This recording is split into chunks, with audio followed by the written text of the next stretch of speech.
बहुत रिफ्रेशिंग है, क्योंकि अभी जितने भी शोज़ आप देख रहे हैं टीवी पे, आई डोंट नो मेरा इतना मतलब रिसर्च वर्क मेरा इतना है नहीं, बट जितना मैंने काम किया है मेरे करियर में, तो ये थोड़ा सा चेंज है मेरे लिए भी, ये फितूर तेरा में, क्योंकि कॉलेज स्टूडेंट का एक किरदार मैं निभा रहा हूँ। और जैसा ये जीत है तो थोड़ा सा रगड़ है, रफ है, टफ है, थोड़ा सा सख्त है, लेकिन कहीं ना कहीं इसके अंदर सॉफ्टनेस है, जो धीरे धीरे जैसे जैसे आप एपिसोड से खुद को रूबरू करवाते रहेंगे, रोज़ देखते रहेंगे, तो आप लोगों को पता चलेगा सौम्या कैसे जीत की ज़िंदगी में आती है और उसकी सख्त नेचर को थोड़ा सा मुलायम करती है, सॉफ्ट कर देती है, थोड़ा सा मासूमियत अपनी सौम्या जो उसकी मासूमियत है उसको जीत में ट्रांसफ़र करेगी, और मे भी उसकी सॉफ्टनेस आप लोगों को देखने को मिलेगी कि बिकॉज उसको प्यार कभी नहीं मिला जीत को बचपन से, नाजायज़ औलाद है वो प्रयागराज, मतलब वो कहता है कि नाजायज़ सन ऑफ प्रयागराज, क्या कुछ ऐसा बोलता है कि वो बहुत ही बेखौफ बेबाक तरीके से अपने आप को बोलता है बास्टर्ड ऑफ प्रयागराज, क्योंकि जो उसके पिता थे वो उनको और उनकी माँ को छोड़कर चले गए थे, एंड वो एक कसक है उसके मन में, दिल में, कि आपने हमारी माँ का, मेरी माँ का और मेरा साथ नहीं दिया और अकेले छोड़ दिया और अपनी दूसरी ज़िंदगी बिताने के लिए, जीने के लिए चले गए।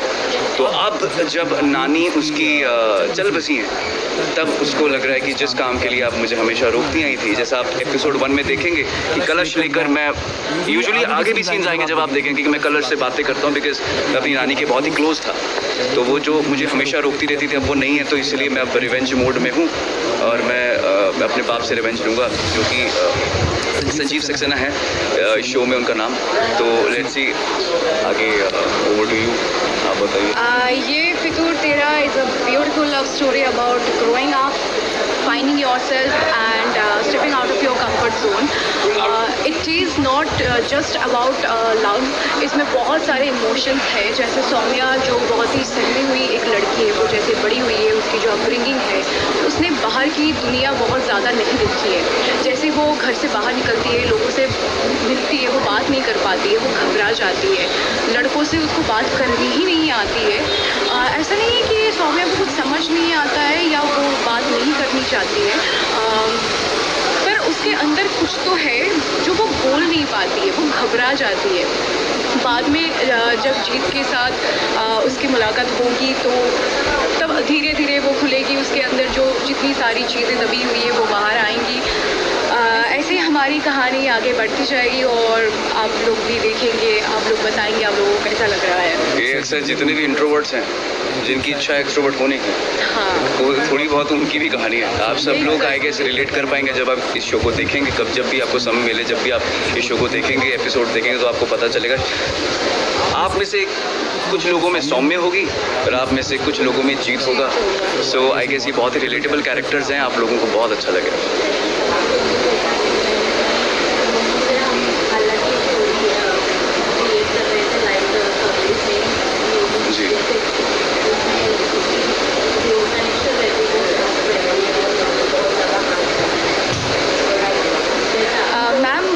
रिक्रिएट तो हम लोग नहीं कर रहे हैं, मतलब किरदार हमारा बहुत ही अलग अलग है और हमारी कहानी भी बहुत ही अलग है।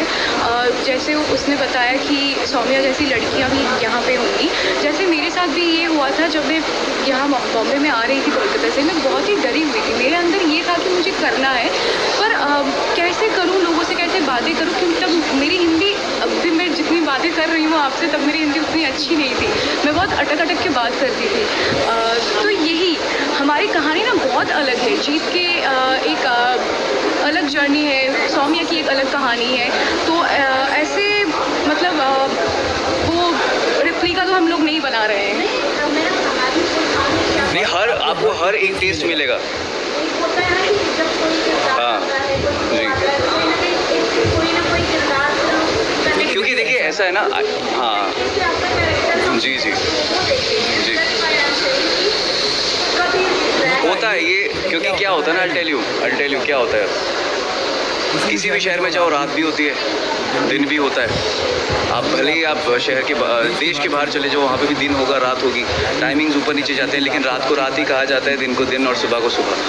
तो एंटरटेनमेंट इंडस्ट्री में भी, सिनेमा इंडस्ट्री में भी, हिंदी फिल्म इंडस्ट्री में भी, टेलीविज़न इंडस्ट्री में भी कुछ चीज़ों को बाकायदा वैसे ही दिखाया जा सकता है, लेकिन उसके रास्ते अलग होते हैं, लेकिन डेस्टिनेशन सबकी सेम होती है। मैंने क्यों बोला कि आप में से कुछ लोगों में जीत भी होगा, कुछ लोगों में सौम्य भी होगी।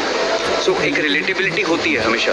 तो आप ये कह सकते हैं कि कुछ मूवीज़ के रेफरेंस लेकर बोल सकते हैं हमें थोड़ा सा ये भी दिखा, थोड़ा सा वो भी दिखा, क्योंकि घुमा फिरा के हम लोग A to B, B to C, C to D जा ही रहे। तो इट्स नॉट अबाउट कि कॉपी पेस्ट हो रहा है, बट ये हो रहा है कि हाँ वही है, जैसे आप जिनका रेफरेंस ले रही है वो टच हम में है, तो इसलिए वो स्क्रीन पर दिख रहा है।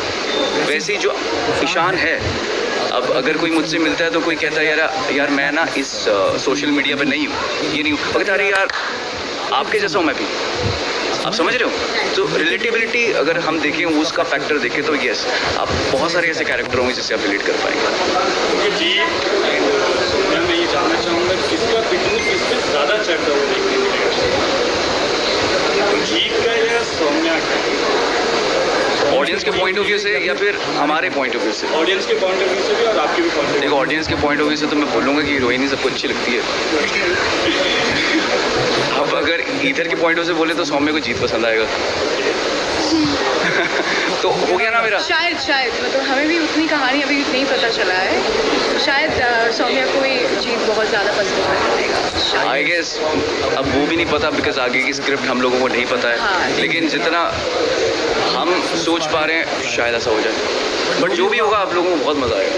जिस तरीके का आपका सॉन्ग का टाइटल है चल रील बनाते हैं, आप लोगों में से कौन ऐसा पर्सन है जो सेट पे आने के बाद यही बोलते हैं चल रील बनाते हैं, चल रील बनाते हैं? ये बहुत ही ऑब्वियस है जवाब। देखिए, मैं हमेशा तो नहीं बोलती हूँ, पर मेरा ऐसा रहता है कि चलो एक पिक्चर ले लेते हैं, एक स्टोरी डाल देते हैं, चल ना एक रील बना ही लेते हैं।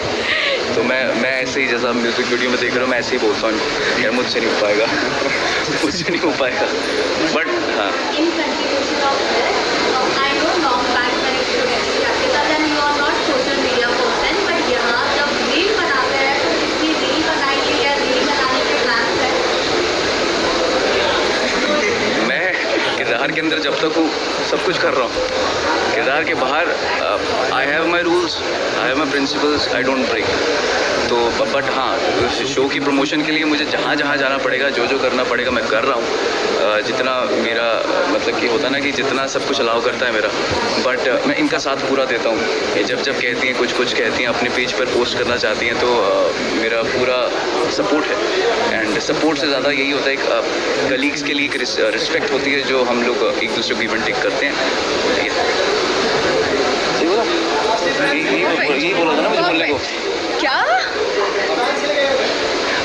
आप लोगों के लिए चरण स्पर्श, आप ये तो मुझसे बोला नहीं जाएगा। क्या चरण स्पर्श, आप सभी एडमायरर जितने भी हैं प्यार करते हैं, just because of you, just because of God, just because of our parents हम लोग इस धरती पर पैदा हो सके, भगवान की वजह से जिंदा हैं, और आप लोगों के आशीर्वाद की वजह से एक के बाद दूसरा, दूसरे के बाद तीसरा, तीसरे के बाद चौथा, चौथे के बाद पाँचवा शो कर रहे हैं।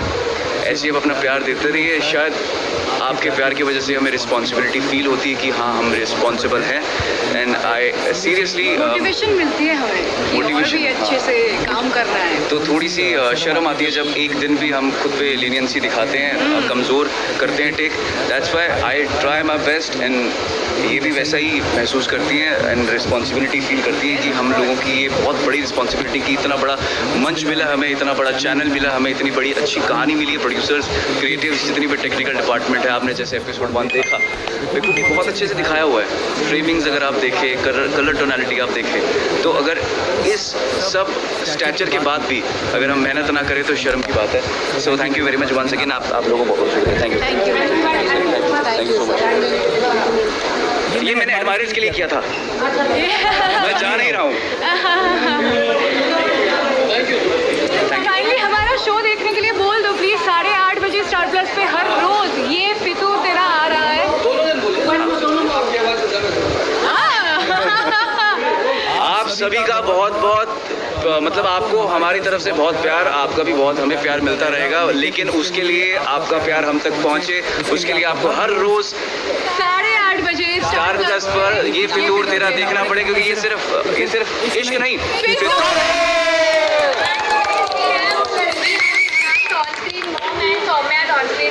इतनी वेल कैरेक्टराइज्ड है कि सभी के लिए यहाँ पर कुछ ना कुछ है करने के लिए। और रही बात मेरी as Neeta Saxena, she is very bold, very confident और बहुत कॉम्प्लेक्स कैरेक्टर है ये। ना तो ग्रे है ना पॉजिटिव है, ये ना ब्लैक है ना वाइट है, she is grey and real emotions है उसके।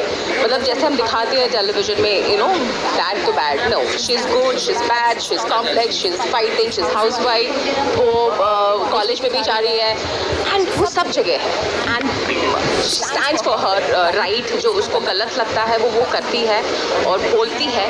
और ऑफकोर्स जीत से उसका एक ट्रॉमा है, जीत जैसे जीत को देखती है तो उसका एक ट्रॉमा वो ट्रिगर करता है एंड जिस वजह से वो बहुत ज़्यादा परेशान रहती है। सो ले दे करके मतलब टेलीविजन में this is one of the most real character जो मैं कर रही हूँ। अरे परिवार आ गया।